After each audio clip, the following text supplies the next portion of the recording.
गिबियावनो बयखौबो आंनि चेनेलाव बरायनानै लाग्रोबाय। आसा खालामो बयबो मोजाङैनो दङ। दासिमनि मोननैसो खौरांफोरा जाबाय। बारग' मन्थ्रि चन्दन ब्रह्म बिथाङा गावनि गोदान राजखान्थि दोलोआव जयेन जानायखौ लानानै रोखा खालामदों।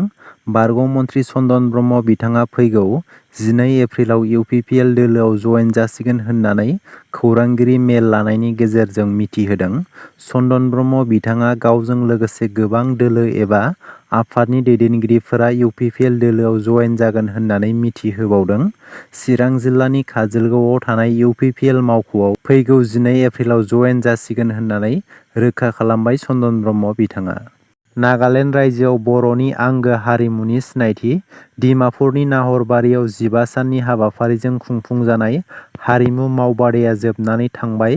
नागालेण्ड रायजो डिमापुरनि नाहरबारियाव बड' कालचारेल, इडुकेसनेल आरो इक'नमिक इयुथ वेलफेयार ट्रास्टनि बानजायनायाव 15 साननि हाबाफारिजों बर'नि दोरोङारि मोसानाय, दामनायनि फोरोंथाइ मावबादाया थुंगेबाय। मख'नो गोनांदि डिमापुर ओनसोलनि 100निबो बांसिन सोलोंसाफोरा बे फोरोंथाइ मावबादायाव बाहागो लादोंमोन। बे मावबादायाव बर'नि अनगायैबो नागा, बेंगलि, गरखा सोलोंसाफोरनि बाहागो लानायखौ मिथिनो मोन्दों। मैयानि बे जोबथा हाबाफारियाव गाहाय आलासि महरै बाहागो लायो BKWSनि EM प्रदीप सर्गयारी, गलाघाट जिल्ला UPPOनि आफादगिरि मुकुन्द बसुमतारी, डिमापुर मेस कछारी पाब्लिक अर्गेनाइजेसननि लेङाइ आफादगिरि जसेफ मेस आरो गोबां दैदेनगिरिफोरा बाहागो लायो। गरेस्वराव सिनाय मोनै सासे दुथाङा पेट्रल लुनानै सावथारनो नागिरनाय जाथाय सोमजिदों आरो बे जाथायाव सुखदेव साहा मुंनि सासे दखान बिगोमाया गोब्राब जोखोम जादों। मिथिनो मोननाय बायदिब्ला फुंबिलिनि समाव सासे सिनाय मोनै सुबुङा सुखदेव साहानि गेलामाल दखानाव जानाय थाव बायनो थाखाय फैदोंमोन। सुखदेव साहाया थाव लायनो होननानै दखाननि सिङाव हाबलांनाय समावनो दुथां सुबुङा दखान बिगोमा सुखदेव साहानि मोदोमाव पेट्रल सारनानै अर सावना होनायजों लोगोसे दखाननि साथारखौ फांनानै गालाङो। अर सावना होजानानै सुखदेव साहाया होस्रिखावना होनायखौ खाथिनि सुबुङा खोनानानै दखानसिम खारलांनानै अरखौ खोमोरना होयो। बे जाथायाव गोब्राब जोखोम जानाय दखान बिगोमा सुखदेव साहाखौ लोगो लोगोनो देहा फाहामसालियाव दैथायहरनाय जायो। बे जाथायनि बागै खौरां मोननानै गरेस पुलिसा जाथाय जानाय जायगायाव नुजाथिहैयो आरो गुदि संदाननायखौ जागायजेनो होननानै मिथिनो मोन्दों।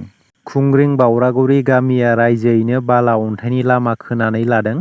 चिरां जिल्ला खुंग्रिं VCDCनि सिङाव थानाय बावरागुरि गामिनि थागिबिफोरा सरकारनि आसनि एबा बिथांखिफोरखौ नेयालासे गामिनि रायजो राजाफोरानो रां खांनानै लामाखौ JCB आरो ट्रेक्टर लागायनानै खामानिखौ मावनाय जायो। बे गामिनिनो बारग' गावबुराया फोरमायनाय बायदिब्ला दानि सोलिफु सरकारनियाव बे लामाखौ मावनानै होनो खावलायनाय बायदियै सोलिफु सरकारा थाबैनो मावना होनो खोथा होदोंमोनब्लाबो दिनैसिम मावना होयैनि थाखाय रायजो राजायानो जयै लामाखौ बानायना लायो होननानै मिथिहोदों।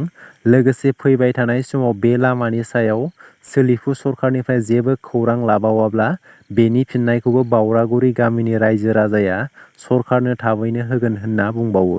पृथ्वीराज नारायण देबमेसा क'क्राझार लक सभा बियाबाव बिसायख'थि गेलेगोन। गादिनि थाखाय आं माब्लाबाबो बर' अबर' डिभाइड खालामा। बर' अबर' खालामनानै राजखान्थि गेलेनो ओंखाराखै।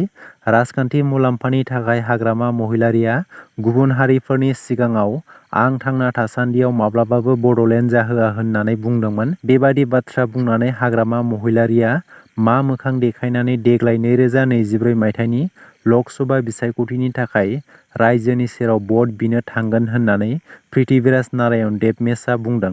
लोगोसे बे बाथ्राखौबो बुंबावदों पृथ्वीराज नारायण देबमेसा जिएसपि, अबर', जनजाति बेबायदि सेन्टिमेन्ट लानानै बिसायख'थि गेलेया। अदेबानि क'क्राझार लक सभा बियाबाव पृथ्वीराज नारायण देबमेसा उदां बिजाथि महरै बिसायख'थि गेलेगोन होननानै बुंथिदों। गसाइगाव रामकृष्ण सेबा आश्रमाव सिखाव हाबदों।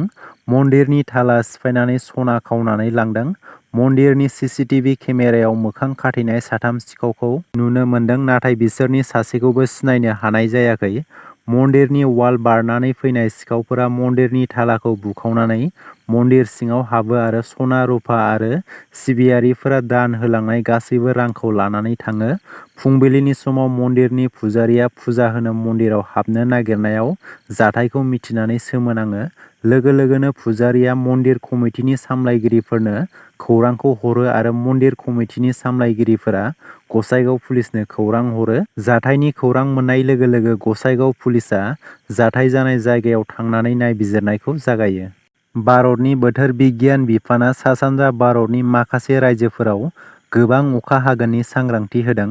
बोथोर बिगियाना मिथिहोनाय बायदिब्ला अरुणाचलनि गोबां जायगाजों लोगोसे आसाम, मेघालय, नागालेन्ड, मणिपुर, मिज'राम आरो त्रिपुरायाव गोबां अखा हानायनि सांग्रांथि होदों।